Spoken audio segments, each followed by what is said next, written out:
Centre hospitalier Monseigneur Biaene, comme vous voyez derrière moi, c'est le centre qui héberge les bureaux de la coordination médicale méthodiste libre au Congo.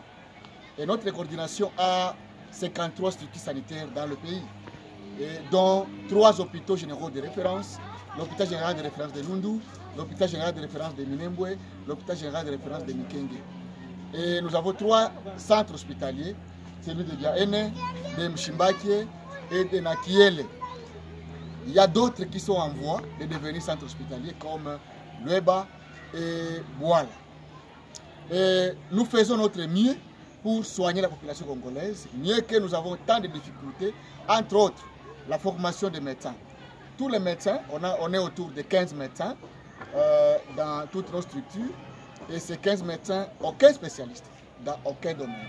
C'est un défi majeur et il y a peu de formation pour les mettre à niveau afin que nous puissions faire le plus mieux ou un travail de qualité que nous cherchons. Parce que notre objectif ou notre vision, c'est de donner des soins de qualité à la population congolaise.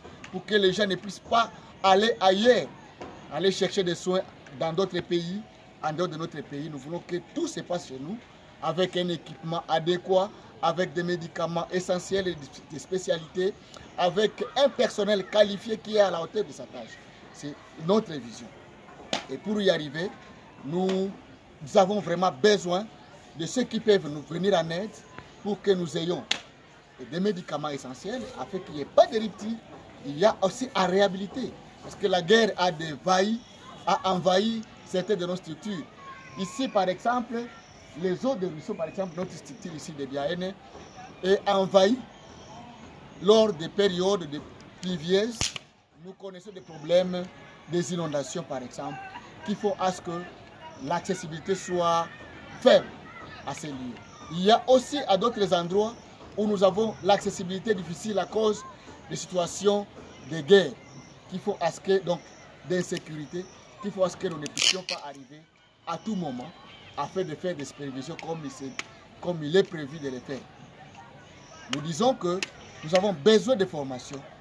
En plus, nous avons besoin de réhabilitation ou de construction d'autres structures.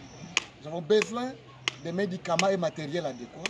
Notre souci est vraiment d'atteindre la qualité et alors la qualité supérieure afin que la population et même les autorités du pays puissent bénéficier des soins chez nous pour le bien-être de la communauté. Nous vous remercions.